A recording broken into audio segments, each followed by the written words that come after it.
প্রিয় বন্ধুরা, প্রীতি, সালাম এবং শুভেচ্ছা নেবেন। রূপান্তরের সত্যের আজকের পর্বে একটি ছোট্ট সাক্ষাৎকার অনুষ্ঠান। আমি এই পর্বে আমন্ত্রণ জানিয়েছি। আপনারা যারা আমাদের শোটা নিয়মিত দেখেন তারা চেনেন ব্যারিস্টার সাইদ জয়নাল আবেদিন। উনি লন্ডনে আইন পেশায় রয়েছেন।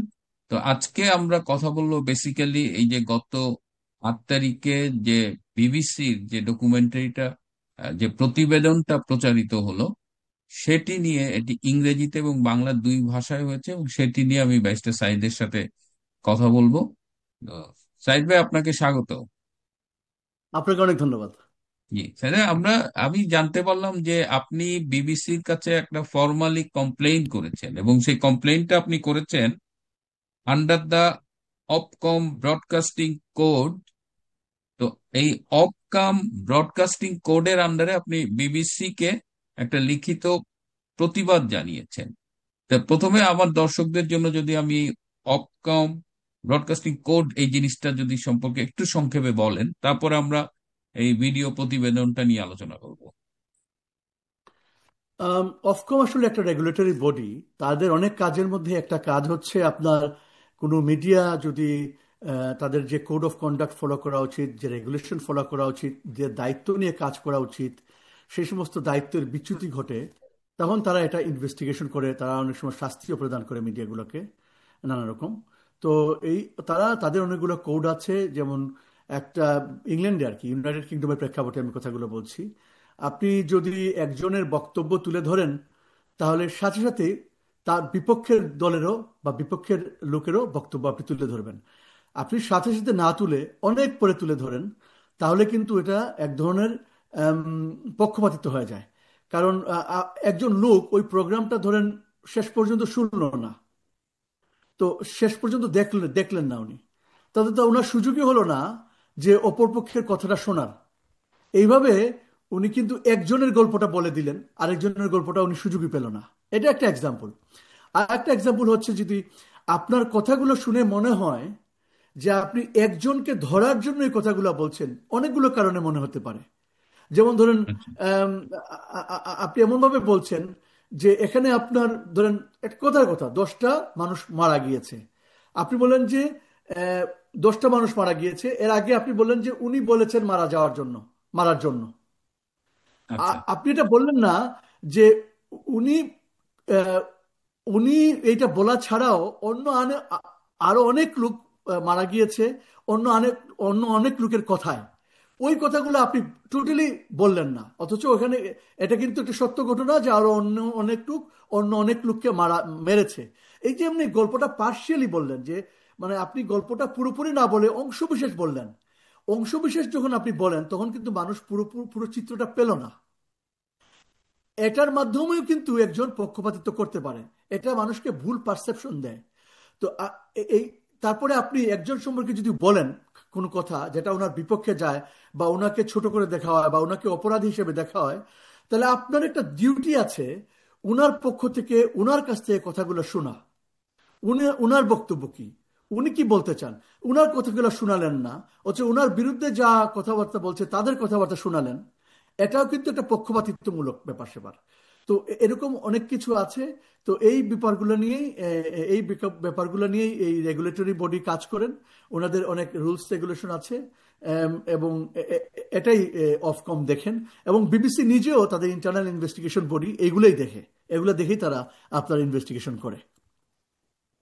ধন্যবাদ সাইদ ভাই। আমি এই রিপোর্টটা, ওরা যে একটা তো ভিডিও ভার্সন আর একটা তো পাবলিশ রিটেন ভার্সন, এই রিটেন জি জি। ভার্সন থেকে আমি কয়েকটা জিনিস আমি কোট করেছি, কারণ আমরা দেখেছি যে প্রথমে একটা ইমোশনাল রিয়াকশন, যে এরকম একটা incomplete, partially truth, edited version দেখে আমাদের ইমোশনালি তো অবশ্যই, আমরা হিউম্যান বিইং, কিন্তু আমার কাছে কিছু কিছু কোট আমি করেছি এবং আমি আপনার কাছে এক্সপ্লানেশন চাইবো এবং সেটা কি বিবিসির রিপোর্টে এথিক্যাল কম্পোনেন্টটা ফলো করে কিনা, বা তাদের যে জার্নালিস্টিক যে জায়গাগুলো সেগুলো ফলো করে কিনা।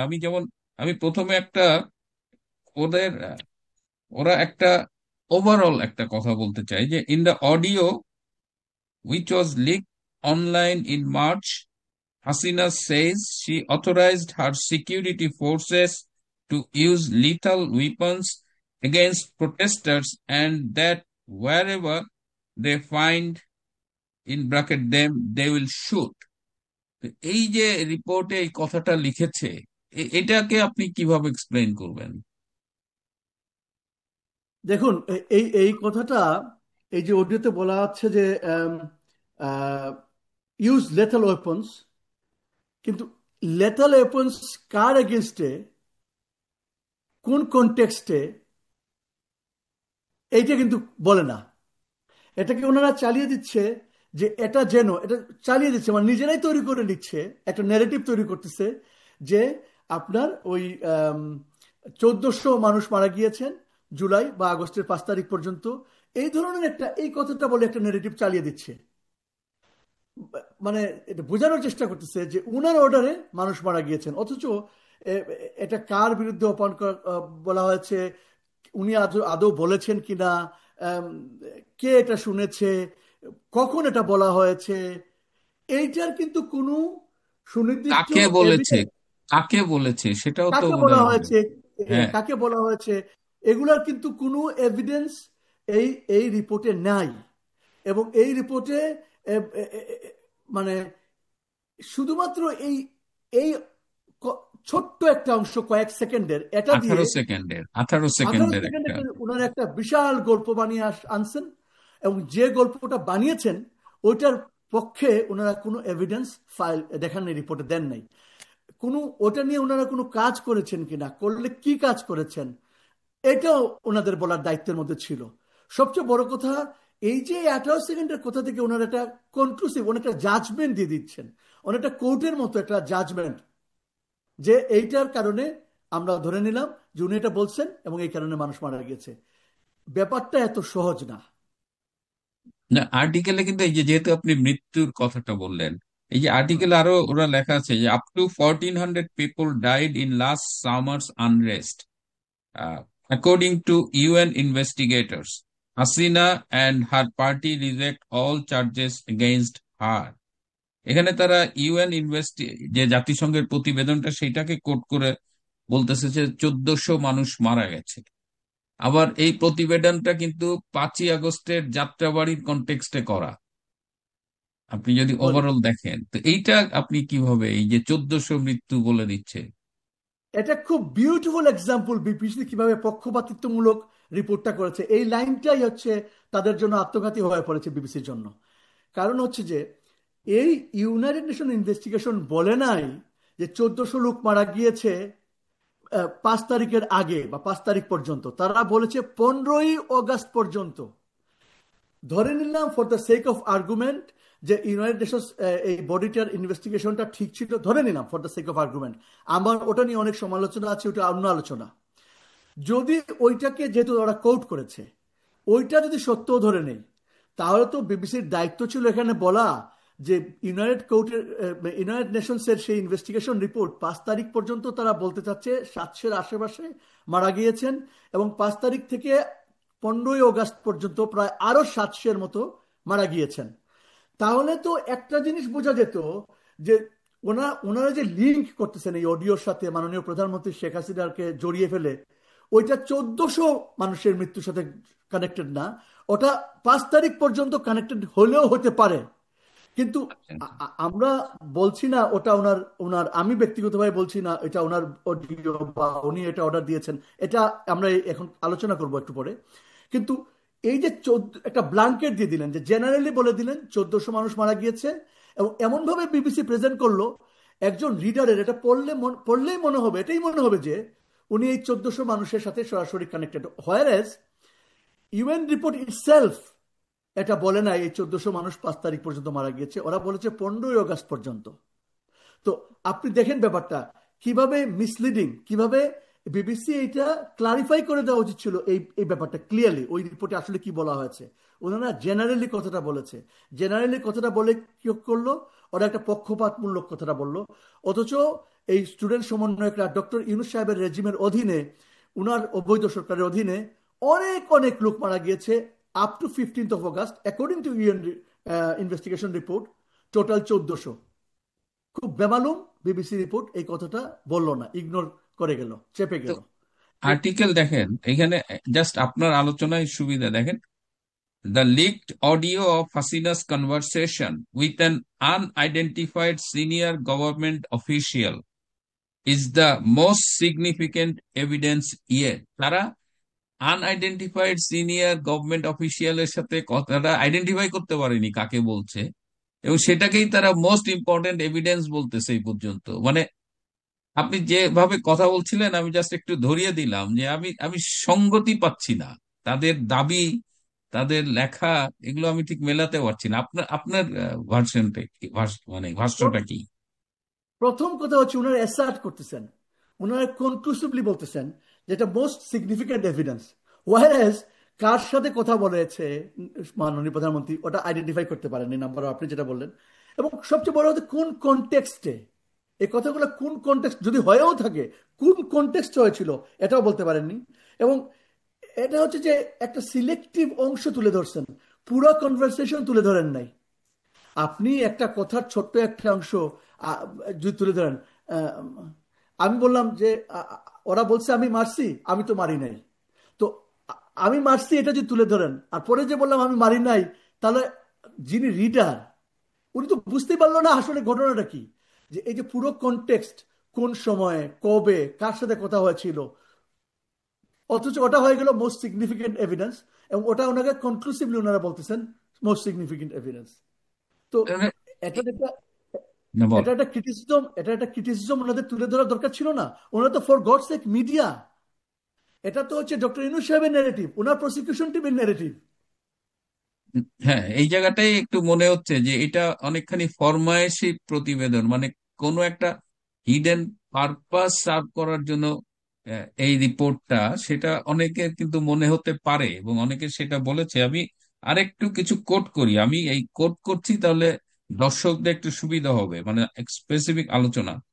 আর এক জায়গায় লিখেছে, Hasina was at her residence in Dhaka known as the Ganabhaban for the duration of the call.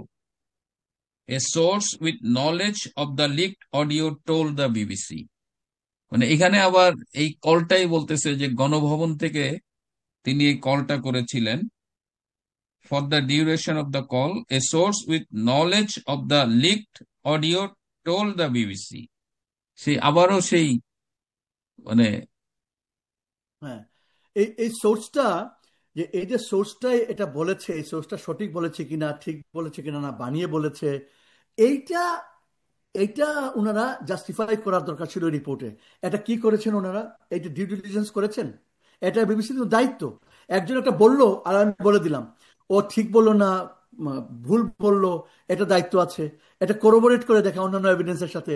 এটা না বলে উনি এটাকে কনক্লুসিভ এভিডেন্স হিসেবে অ্যাকসেপ্ট করে নিয়ে ওটার উপর ভিত্তি করে ওনার গল্পটা ভিত্তি করে সাজিয়েছেন।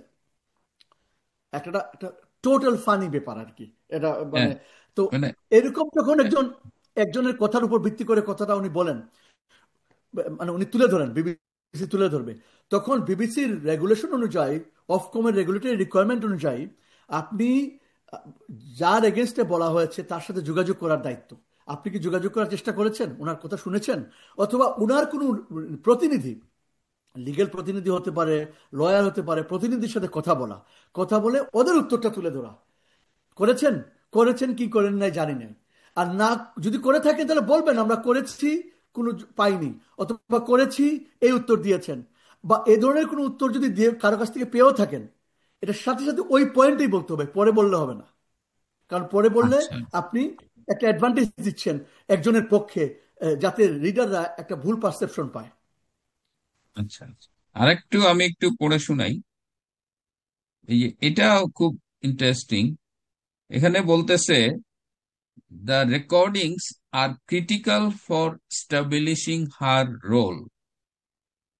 British international human rights barrister Toby Cadman told the BBC.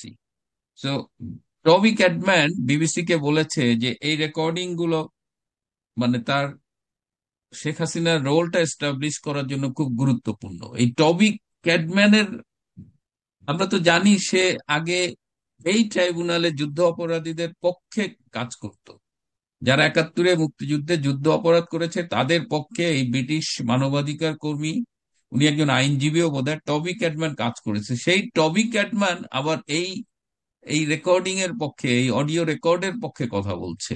এইটাকে আপনি কিভাবে দেখেন? দেখুন, টবি ক্যাডম্যান এই কারেন্ট আইসিটিতে মাননীয় প্রধানমন্ত্রী শেখ হাসিনার বিরুদ্ধে তারা যে একটা বিচারের ব্যবস্থা করছে, প্রহসনমূলক বিচারের ব্যবস্থা করছে, ওটার কিন্তু অ্যাডভাইজার প্রসিকিউশন টিমের। তো প্রসিকিউশন টিমের অ্যাডভাইজারের বক্তব্যটা উনি তুলে ধরলেন। উনি তুলে ধরতেই পারেন, এটা নিয়ে আমার আপত্তি নেই। প্রশ্ন হচ্ছে তাহলে ডিফেন্সের বক্তব্যটা তুলে ধরেন। আপনি ডিফেন্স লয়ারকে যদি খুঁজে নাও পান, একজন নিউট্রাল মানবাধিকার কর্মী, একজন সাংবাদিক, ওদের বক্তব্য তুলে ধরেন কাউন্টার করার জন্য। পরিষ্কারভাবে উনি এটা করেননি, অর্থাৎ উনি নিউজটাকে ব্যালেন্সড করেননি। ব্যালেন্সড মানে কি, একজনের পক্ষে, একটা সাইডের পক্ষে কথা বলছেন উনি, তাদের নেগেটিভ, তাদের দাবিগুলো, কিন্তু তাদের বিপক্ষে যে নেগেটিভ বা দাবি যেটা আছে ডিফেন্সের সাইডের, ওটার পক্ষ থেকে ওদের কোনো রিপ্রেজেন্টেটিভ বা ওদের পক্ষ থেকে কারো কথা বা ইন্ডিপেন্ডেন্ট কারো কথা আপনি তুলে ধরলেন না। পরিষ্কারভাবে আপনি একটি গল্প প্রতিষ্ঠা করা, এস্টাবলিশ করার চেষ্টা করতেছেন। একজন পাঠকের কি মনে হবে? একজন পাঠক এটা পড়ে যখন আদার সাইডের কথাটা শুনবেন না, জানবেন না, তখন তো পাঠক ইনফ্লুয়েসড হয়ে যাবে। এই যে এই যে এইভাবে ইনফ্লুয়েন্স করা একজনকে, রিডারকে বা একজন দর্শককে, অন্য সাইডের কথা না শুনতে দিয়ে, এটাই হচ্ছে ব্রিচ অফ জার্নালিস্টিক কোড। আপনি ইম্পার্শিয়াল থাকলেন না, আপনি পক্ষপাতিত্বমূলক আচরণ করলেন এই রিপোর্টিং করার সময়। এগুলা ধরার জন্যই বিবিসির ওন কোড অফ কন্ডাক্ট আছে। এগুলার শাস্তি দেওয়ার জন্য অফকম ব্যবস্থা নেয়। এগুলা হয়, নিয়মিত হয় না। আর বাংলাদেশে যেরকম খুব নিয়মিত হয়, এখানে এরকম নিয়মিত হয় না, স্ট্যান্ডার্ডটা অনেক হাই, কিন্তু মাঝে মধ্যেই হয়ে থাকে। এবং হয়ে থাকে বলেই মাঝে মধ্যে এরা শাস্তিও পায়। আমি মনে করি এটা শাস্তিযোগ্য অপরাধ করেছে এই রিপোর্টে, যেভাবে রিপোর্টটা প্রেজেন্ট করেছে। আমি কিন্তু আজকের এই আলোচনায় আমি পলিটিক্যাল বিষয় নিয়ে আসছি না, আমি purely journalistic conduct and rules, এই পয়েন্ট অফ ভিউ থেকে আলোচনা করছি। এবং এই পয়েন্ট অফ ভিউ থেকে ব্যাপারটা কিরকম অনৈতিক, কিভাবে কিরকম অবৈধ, কিভাবে এটা তাদের রেগুলেশন ব্রিচ করেছে, এটাই আমি আপনাদেরকে তুলে ধরার চেষ্টা করছি। আচ্ছা, এখানে আরেকটা বিষয়, যে আরেকটা বিবিসি লিখেছে যে air shot found no evidence the speech had been edited or manipulated and said it was highly unlikely to have been synthetically generated। তারা আবার বলতেছে যে এই অডিও কলটা জেনুইন, এবং তারা যে একটা ল্যাবে অ্যানালিসিস করছে, এবং সেখানে তারা বলতেছে যে is highly unlikely to be edited, তার মানে is highly likely to be genuine. এইটা আচ্ছা, মানে এই জায়গাটা আপনি কি মনে করেন? আচ্ছা, এখানে এ- এই যে এই যে আপনার এই কি নাম এয়ারশটের কমেন্টসটা ওনারা তুলে ধরলেন, এটা যে এটা তুলে ধরার সাথে সাথে যে ওনারা আবার কনক্লুশন ড্র করলেন বিবিসি, যে উনার কথায় মানুষ মারা হয়েছে, এটা যে কতটুকু ফ্লড, কত, এটা আপনাকে এখন বলছি আমি এই জার্নালিস্টিক পয়েন্ট অফ ভিউ থেকে। প্রথম কথা হচ্ছে, এটা টেকনিক্যাল কথাবার্তা বলছেন। এখানে বলা উচিত ছিল এট দ্য সেম টাইম যে there is a possibility to be fake. যখন বলা হয় যে এটি highly unlikely to be fake, তার মানে হচ্ছে যে এটা যেরকম, এটা ফেক হওয়া, ফেক না হওয়ার সম্ভাবনা খুব বেশি, এট দ্য সেম টাইম বলতে হবে ফেক হওয়ার একটা সম্ভাবনাও আছে।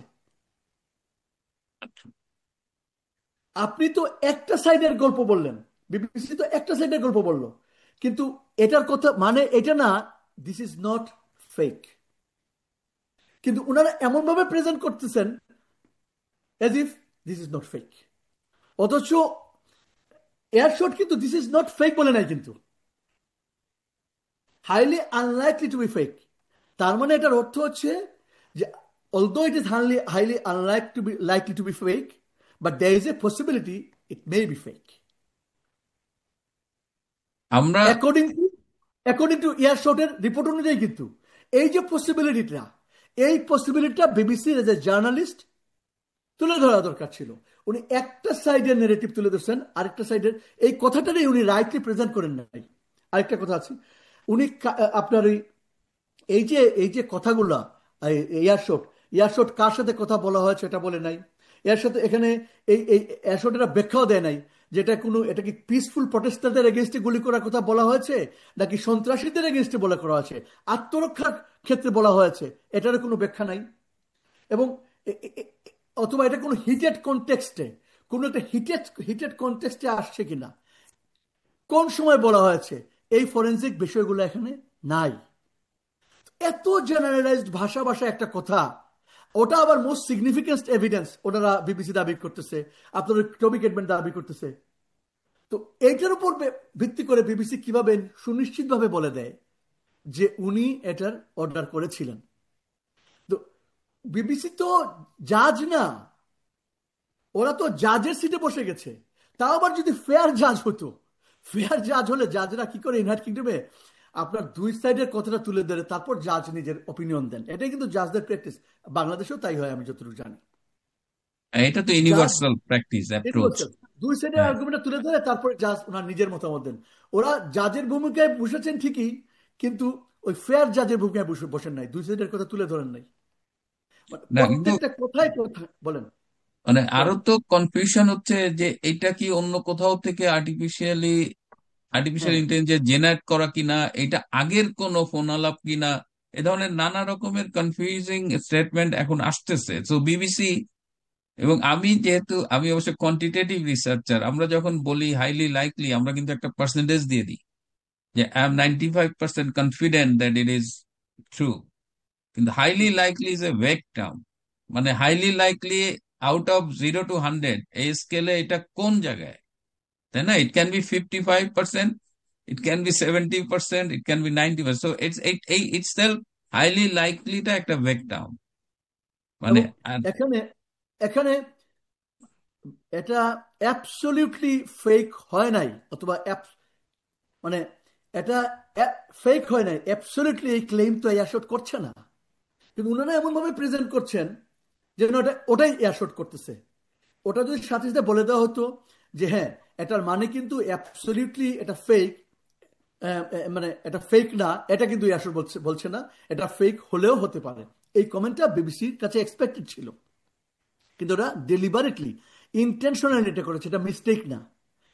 জার্নালিজম যারা করেন ওরা খুব ভালো করে জানেন এক সাইডের কথা বলার সাথে সাথে আরেক সাইডের কথা তুলে ধরতে হয়। এখানে তারা অবশ্য একটা কাজ করেছে শেষের দিকে, যে spokes person for her Awami League party denied the tape showed any unlawful intention of disproportionate response। এটা আওয়ামী লীগের মানে একদম শেষের দিকে এই লেখার মধ্যে দিয়ে গেছে এটা। ভিডিওতে যদি বলি, এটা তখন আর এটা কিন্তু কোনো ভয়েস নাই, তখন জাস্ট লেখার মধ্যে দিয়ে প্রিন্টে দেখাচ্ছে, যেটা আমরা সাধারণত দেখি না। এটা হচ্ছে একটা একটা classical example of misleading the audience. অডিয়েন্সকে একটা পারসেপশন দিচ্ছে, একটা রং পারসেপশন দিচ্ছে। কারণ এই কথাটা সব শেষের দিকে বলে দেওয়া হয়েছে তো, যে আওয়ামী লীগের একজন স্পোক্স পারসন বলেছেন যে এখানে কোনো আনলিফুল ইন্টেনশন ছিল না। এখন এবং এটা ডিসপ্রপোর্শনেট রেসপন্স বলছেন। কিন্তু এই কথাটা তো বলা উচিত ছিল যখনই ভিডিওতে বলা হয়েছে যে এই অর্ডারের মানে হচ্ছে উনি অর্ডার দিচ্ছেন, এই কথার মানে হচ্ছে উনি অর্ডার দিচ্ছেন মানুষ মারার জন্য। হ্যাঁ, এটা ওই জায়গাটাতে বলা উচিত ছিল। এটা না বলে সব শেষের দিকে বলা হচ্ছে, ছোট করে লেখা। ওই বলা লেখা যখন হয়নি, উঠে যায়, লেখা হচ্ছে, লেখার লেখা মাধ্যমে দেখাচ্ছে। মুখেও হ্যাঁ, বলা হয়নি, লেখার মাধ্যমে দেখানো হয়েছে। হ্যাঁ, অর্থাৎ সেটাই। এটা এত ইনসিগনিফিকেন্টলি দেখানো হয়েছে, অর্থাৎ এটার কোনো সিগনিফিকেন্সই নাই। শেষের দিকে যখন ছোট ছোট লেখা উঠে তখন দর্শক এটা দেখেও না, শুনেও না, বন্ধ করে দেয়, কারণ ভিডিও দেখা শেষ। লেখা কি উঠছে কি না ওরা আর অত বোদার করে না। যে এই যে ইনসিগনিফিকেন্টলি তুলে ধরলেন, এই যে শেষের দিকে তুলে ধরলেন, এটা তো একটা পরিষ্কার এক্সাম্পল, একেবারে পরিষ্কারভাবে বলে দেয় যে কতটুকু পরিকল্পনা করে এই প্রোগ্রামটা করা হয়েছে, যে মানুষকে একটা রং পারসেপশন দেওয়ার জন্য। না, আমি তো আমি মানে নিজেকে আমি সচেতন দর্শক মনে করি। আমি নিজেও কিন্তু দেখিনি। আমি অনেক পরে ফেসবুকে যখন অনেক নিয়ে লেখালেখি হয়েছে তখন আমি থার্ড টাইম গিয়ে আমি দেখছি, আরে এখানে তো কিছু লেখা আছে।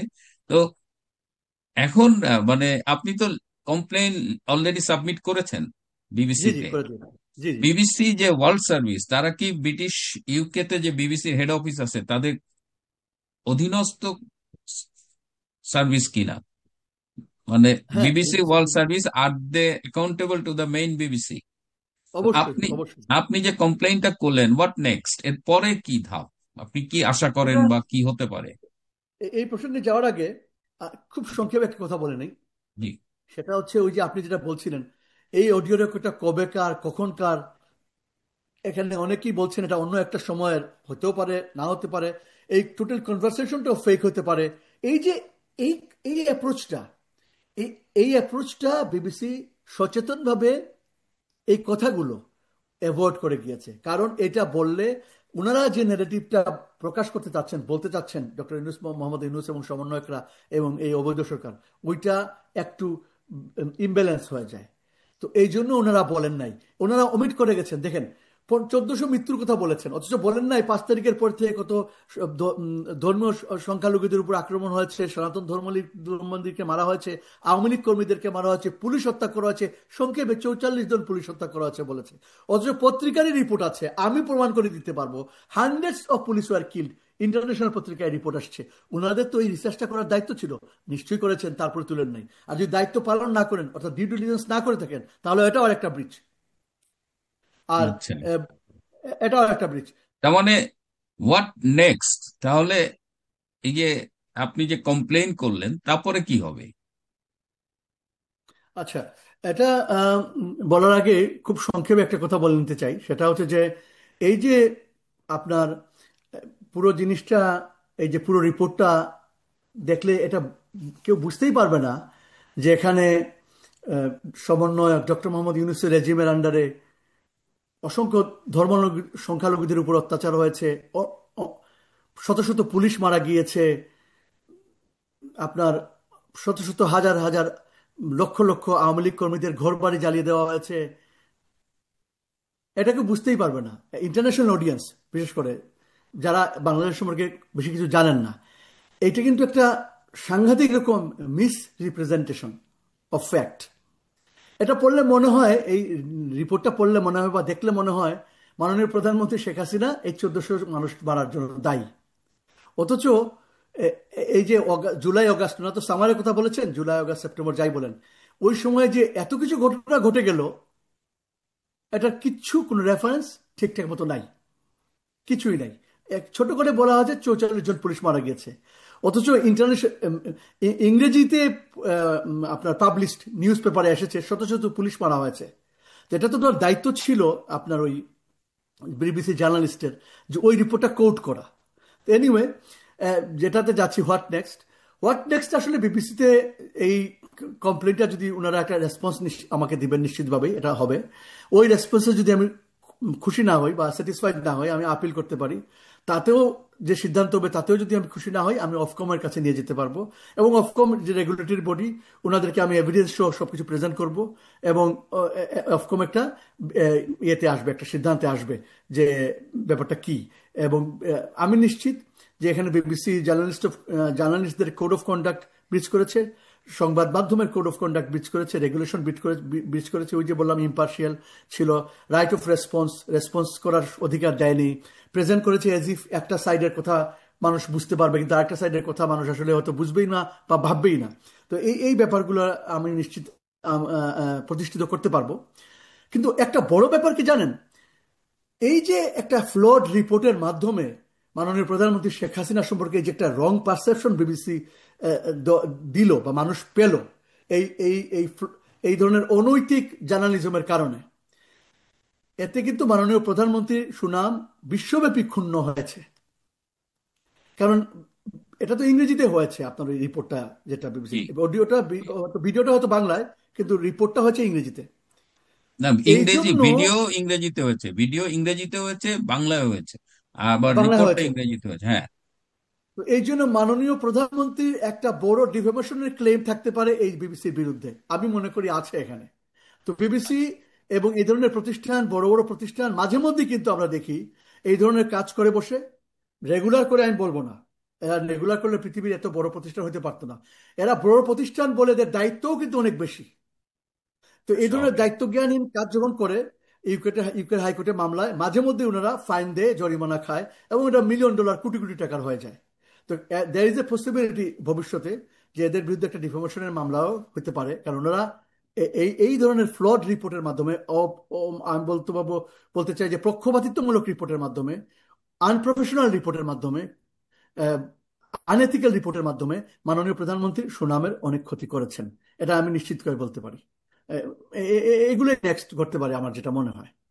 আচ্ছা, এবং আমার তো মনে হয় যে এটা ইন্টেনশনালি হয়তো করা হয়েছে, যেটা বাংলাদেশে যে আইসিটি তে মামলা চলছে সেটাকেও ইনফ্লুয়েন্স করানোর জন্য বা একটা পিপলস পারসেপশন তৈরি করার জন্য এটা ব্যবহৃত হতে পারে। সো সেই দিক দিয়ে ডিফেমেশনের কিন্তু একটা হিউজ ক্লেম এখানে করা যেতে পারে, যদি ভিকটিম হিসেবে আমাদের মাননীয় প্রধানমন্ত্রী শেখ হাসিনা মনে করেন। যাই হোক, এটা তার ব্যাপার।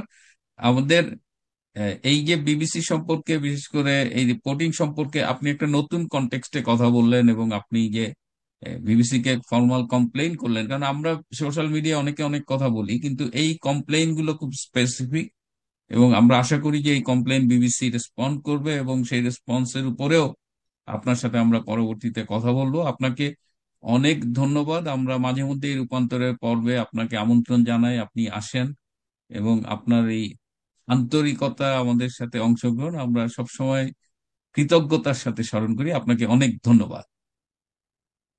আপনাকেও ধন্যবাদ। প্রিয় বন্ধুরা, আজকের এই সাক্ষাৎকারটি অনেক নতুন নতুন চিন্তার খোরাক যোগাবে, এবং আমরা দেখলাম যে বিবিসির মতো একটা নামকরা বিশ্বখ্যাত প্রতিষ্ঠানও কিভাবে কখনো কখনো এরকম ফরমায়েশি প্রতিবেদন, একপেশে প্রতিবেদন এভাবে প্রচার করে, এবং যার ফলে সাংবাদিকতার যে এথিক্যাল জায়গাগুলো আছে, লিগ্যাল জায়গাগুলো আছে, এগুলো প্রশ্নবিদ্ধ হয়ে যায়। আশা করি আজকের সাক্ষাৎকারটি আপনাদের ভালো লেগেছে। ভালো থাকবেন, সুস্থ থাকবেন, তার চেয়েও জরুরি হলো নিরাপদে থাকবেন। সবাইকে অনেক ধন্যবাদ।